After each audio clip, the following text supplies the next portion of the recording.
Hello everybody, Tracy Brown here. This is going to be a quick video because I want to do more videos about this topic of emotional eating. So this is going to be our intro video. What I want to say about emotional eating is that what we are feeling is totally real. The feelings are real, the sensations are real, and sometimes it is boredom, sometimes it is anger, sadness, whatever. But I also want to suggest to you that sometimes it's sensation that we don't even have a place for. And it goes along with a video I did the other day around transitions, is that sometimes the buzz or the anticipation, nothing actually is really that wrong. It's just it's like this old preparation for like trying to keep yourself okay and to track things and know how everything's going to go.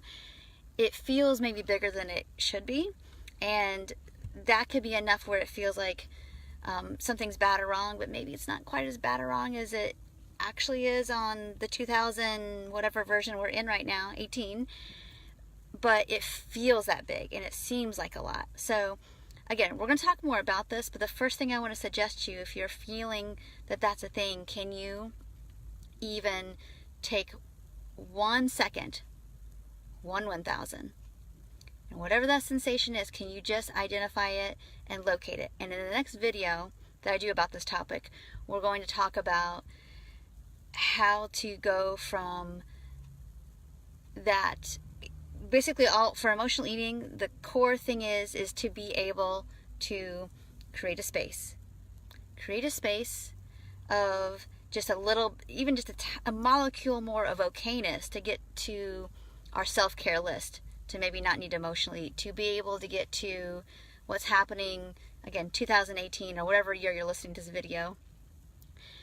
Once you're able to get there, it's like you see that like willpower is not the thing that cures or fixes emotional eating. It's really about building resilience and growing our window of tolerance to just life, being able to feel and to navigate that. So this is just a really quick intro video. Your self-care lists are great, but what I want to suggest is if you're struggling with emotional eating, willpower probably ain't gonna fix it.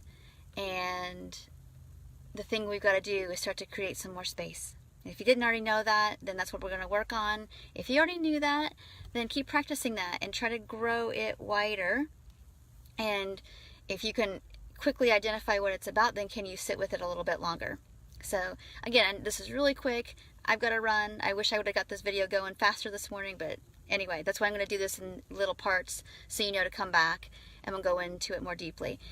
It would be awesome if anybody would love to share some of their circumstances. So one of my ideas for the next video is going to be talking about, sometimes it's not the big things that get us set off, it's the little things, like the little transitions from going from work to home that's harder. So that's one of my ideas to talk about next time, that can get us going straight to the store, straight to the bakery, the candy place. That was one of my go-tos.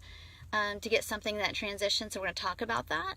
But if you have any other circumstances that really just feel like they pull you down, then let me know about it and we'll discuss it, okay? So tag me below, put that in there, or private message me if you want to do it anonymously, and I'll talk about it. So thank you so much, and hang it in for the quick video, and there's more to come. So take care. Bye-bye.